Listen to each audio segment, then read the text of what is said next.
Hi everybody, BionicDance here.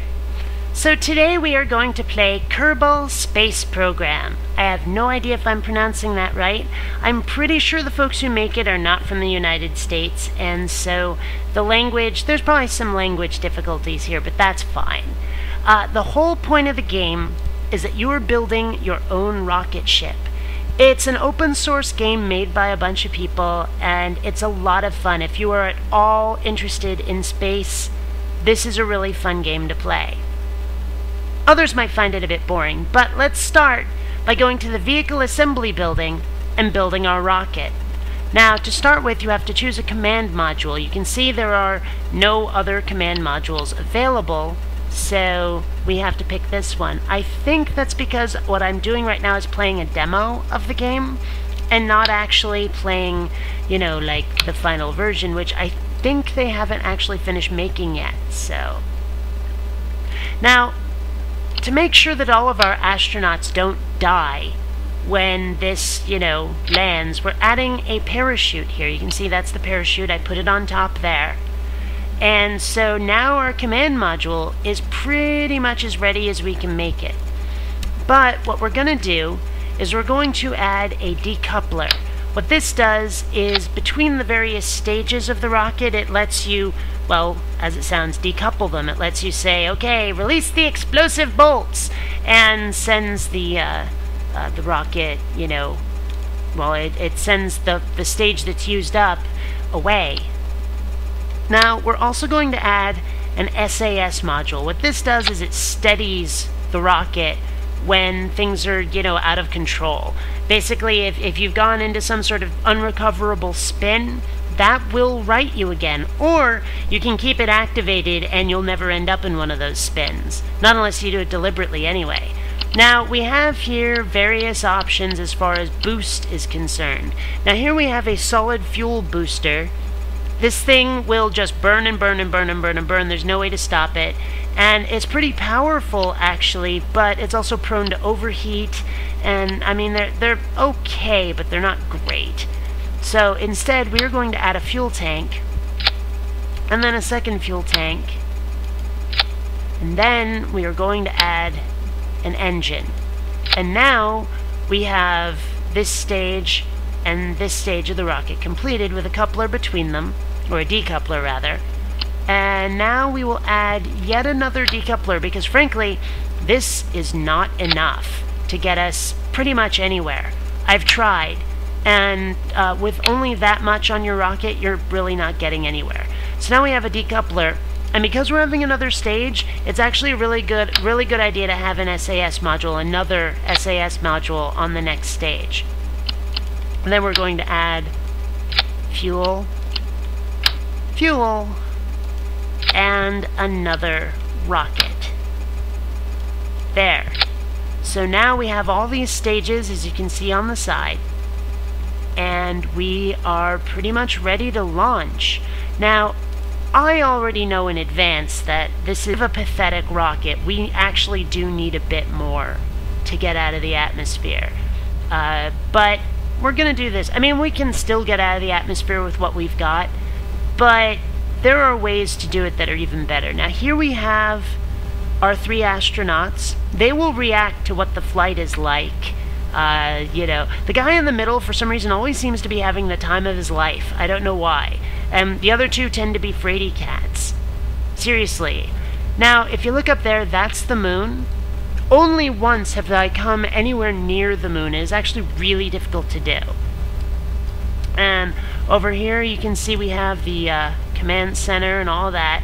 But we are basically ready to launch our rocket. So, first things first, actually, we want to activate the SAS. As you can see right there, I did that. Now we have the SAS modules, and there's one on the command module as well. That are basically trying like hell to steady the rocket even though it's not going anywhere. That'll be important later. But, like I say, we're ready, so who wants to do the countdown, huh? 5, 4, 3, 2, 1, blast off! And we're getting nowhere, so I will crank the throttle up. And there we go.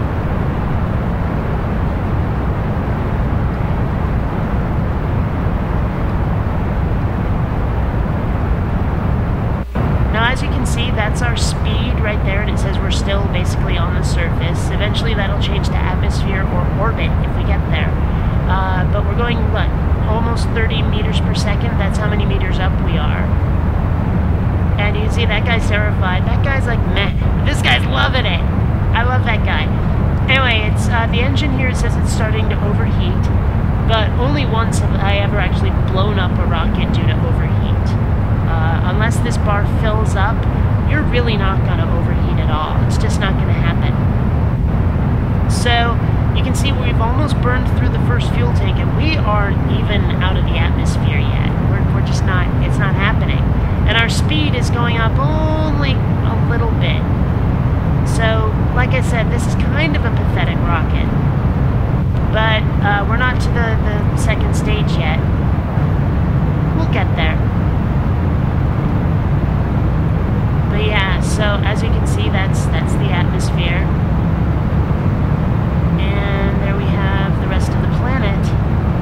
You can, if you want to, orbit the planet. It's not that hard to do. But getting anywhere else, like getting to the moon, that's a lot harder. Where'd the moon go, anyway? It's around here somewhere. I know I just saw it. There it is! Yeah. Now, there is a lot of waiting involved in space travel, because, well, there's a lot of empty space between you and, well, anything. Oh, we're almost out of fuel. It's almost time to decouple. Decouple. And now, ignite the next stage. There we go. But yeah, so if you're tired of waiting, well, there is a way to warp time so that you're spending less time waiting. But before I do that, I am going to turn off the SAS module, throttle down, and now get this rocket pointed in a different direction. Now, I really wish there were axis indicators on the rocket, because I have no idea when I'm adjusting things like pitch and yaw, I have no idea which direction I'm about to turn. Alright, now we will throttle back up. So, there. Actually, I don't think we've maneuvered enough. Let's get this going that way. There. Oops! Oh, I meant to throttle up, not decouple. Oh, my bad, my bad. Oh, well. Yeah. So there's our command module, and I guess we're gonna sort of do a low Earth orbit thing, I guess. Now, look at the bottom there. Am I wrong, or is that the hubcap of a car? I swear. Alright. So now we're pointed in the right direction, and given the way we're going, I have a feeling we are going to not land on water. We're gonna land on land, which should be okay once I deploy the chute. As long as we're going under about 12 or 13 meters per second when we hit, we should be fine. But here we go, falling, falling, falling, falling. I suppose I ought to deploy the chute soon. But it's not really effective at all until we hit about 500 meters or so. But what the hey, let's deploy the chute now. Now if you watch, these are the G-forces. When the chute comes out, that'll spike just a little bit. Yeah, but when we hit 500 meters, and the chute actually opens, that will spike like you wouldn't believe. Just for a moment, but it'll go up. Let's see, oh no, we're gonna land on water. Okay, so we're at 1,000 meters. Watch the G-forces right here, watch the G-forces. 500. And up it goes. Yeah. Now the thing is, when you land in water, they don't actually send helicopters after you or anything. You just have to manually end the mission. So it's like, you know, you don't actually get much of a mission report. Because there is a mission report. It tells you, like, well, here's how many G-forces you did, here's how fast you went, here's the total mission time, that kind of thing. They do tell you that. But you have to find it out manually, basically. So, splashdown! Alright, let's end that mission. End flight. And as I say, it says manual mission override. It'd be nice if there was like a flight result that actually told you what had happened. It says your ground distance covered, total distance traveled, most G-force endured. Let's see, 5 minutes, 22 seconds, all of that stuff, yeah. And it tells you about, like, you know, the various stages suffered this much damage, blah, blah, blah, blah. Yeah. So, okay, let's go back to the vehicle assembly building and make a better rocket. So, first things first, what happened really was we needed more power. I don't want to sound like Tim Allen on Home Improvement, but more power! So, we are going to add another fuel tank. What I was adjusting up above was symmetry. You can actually add a certain amount. There, oh, there it goes. It's a little difficult sometimes to actually get it right, but yeah, there. Symmetry. So we're adding more fuel tanks. Oh, it was working. Damn it. It's a little difficult sometimes. No? Come on, you can do it. You can do it. You know you want to. No. Add that. What a pain. Alright. Yeah, they definitely need to improve this interface a little bit, because that's a gigantic pain in the butt.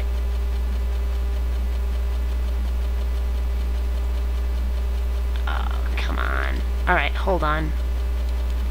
We'll just put that there. We'll put this here. Because sometimes it's... Sometimes it's just a matter of where you've put them. There.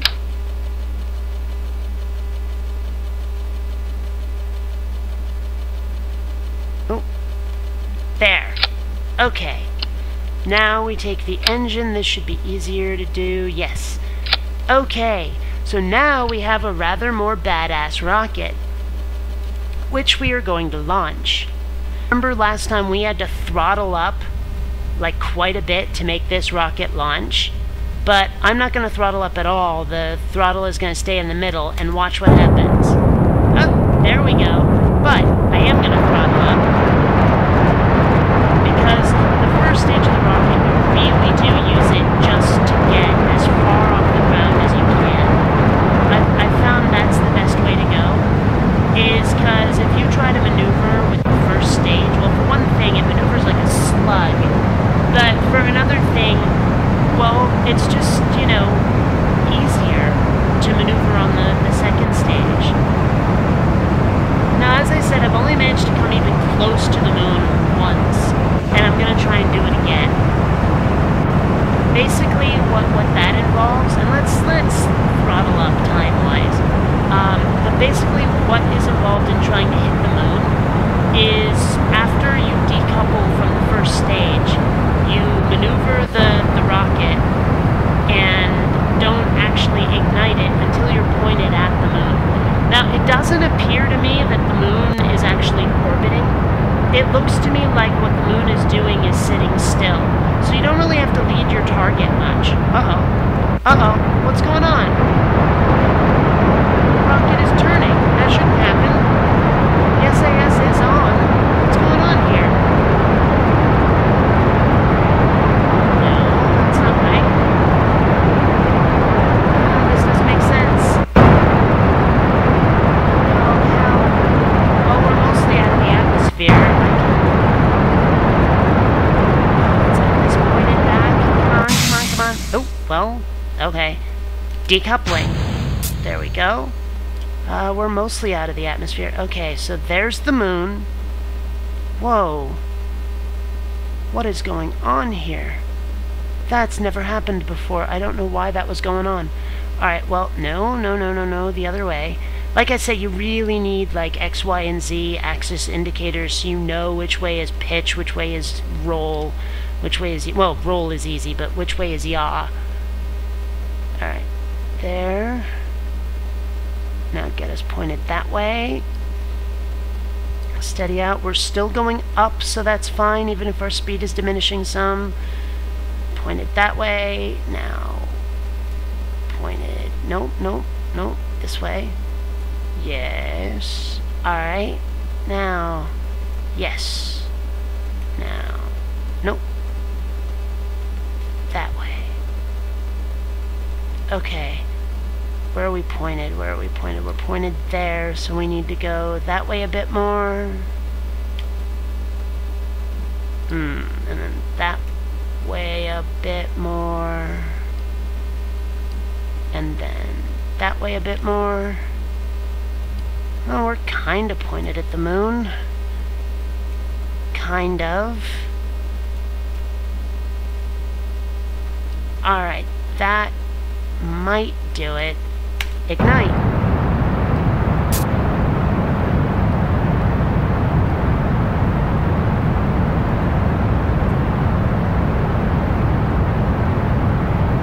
There.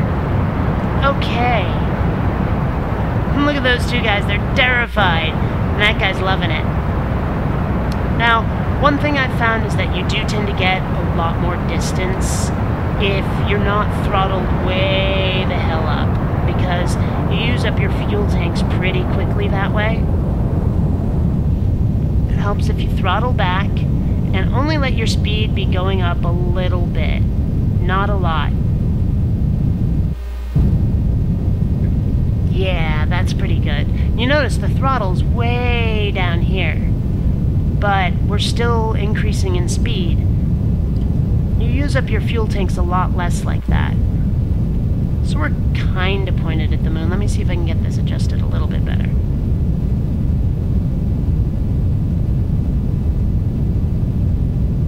Alright. No, no, no, not that way. Yeah.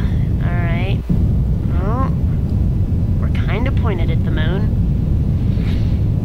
I suppose I could do a little more fine-tuning on that, but nah. Even if we just go a little bit past it. Yeah, while we're under acceleration, we cannot go faster than 2 times.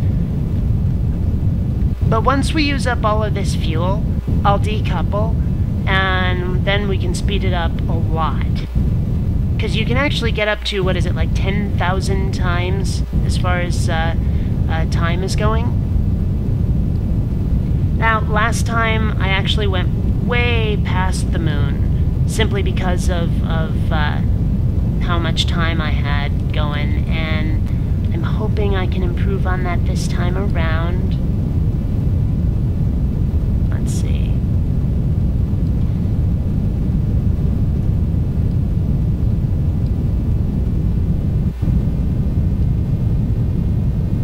And we're getting there, we're getting there. I'm not even sure how to calm these guys down if I wanted to. Okay, and our second fuel tank is going now. You'll see how far away we are from the planet. Let's see here. Oh, we're not that far away. But we're getting there.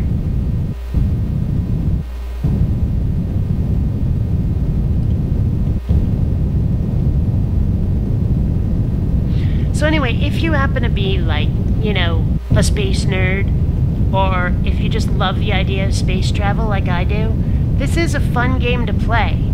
It's actually quite a blast. But,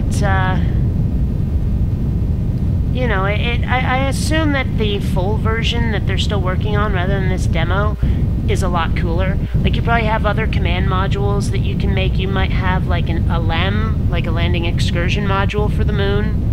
I don't know. I mean, they probably have other engine possibilities. You may have noticed that there were other things I didn't even put on the rocket. Like, there were winglets and various other things that you could put on there. And it looked like... I mean, I haven't even used some of them. I haven't tried them yet. Uh-oh. Wait a minute.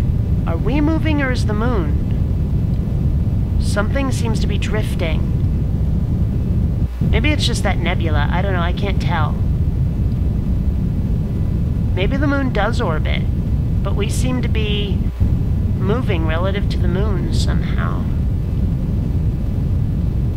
And if you notice, there is a dark side of the Earth. And if you look around, you can find, yeah, there it is. There's the sun.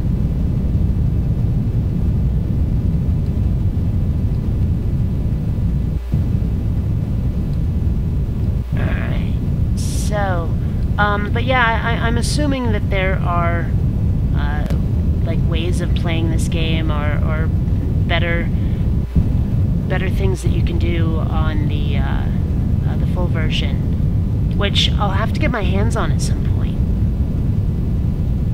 And we are almost out of fuel. Let me go down to 1 time just for the decoupling.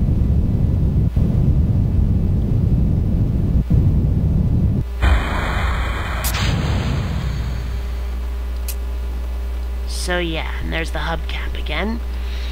Alright, so let's increase the time to 5 times. 7, 10, 50. We are not going to hit the moon, gang. It just looks like we're not going to do it.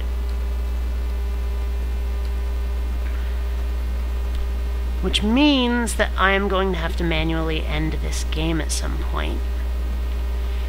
Oh well. Well, let's see. Let's try just going up to 100 times. We might make it. Doesn't look like it, but we could.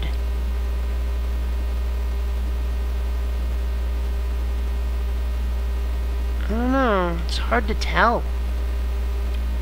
Uh-oh. Nope, we're falling. We're falling back to Earth. Well, to Kerbal. I assume that's the name of the planet, too. Along with the name of the space program. I don't know. Yeah, so it automatically goes to 2 times because we're back to the atmosphere, you see. So yeah, and you've already seen us splash down. In fact, well, I was tempted to just, let them drop without the parachute opening to show you what it looks like when they get killed, but no, all it does is their screens go static, it says KIA, and your mission status, like when you end the mission, actually it ends for you, says catastrophic failure. That's like the only real difference. So, yeah. But still, if you dig on space games, and you like the idea of doing something that's a little more, I don't know, science-y than Space Invader-y, this is worth a try. It's called Kerbal Space Program, and I highly recommend it. I forget who actually turned me on to it. It was one of my subscribers mentioned it, and I downloaded it and totally dug it. It's worth playing. But anyway, until next time, fellow space travelers, this is BionicDance saying, catch you later. Please take the time to rate this video. And hey, if you dig what I do, subscribe. And please visit my Zazzle store, where you'll find all kinds of BionicDance merchandise. Rating videos has been found to cause fresher breath, enhanced metabolism, and greater sexual magnetism.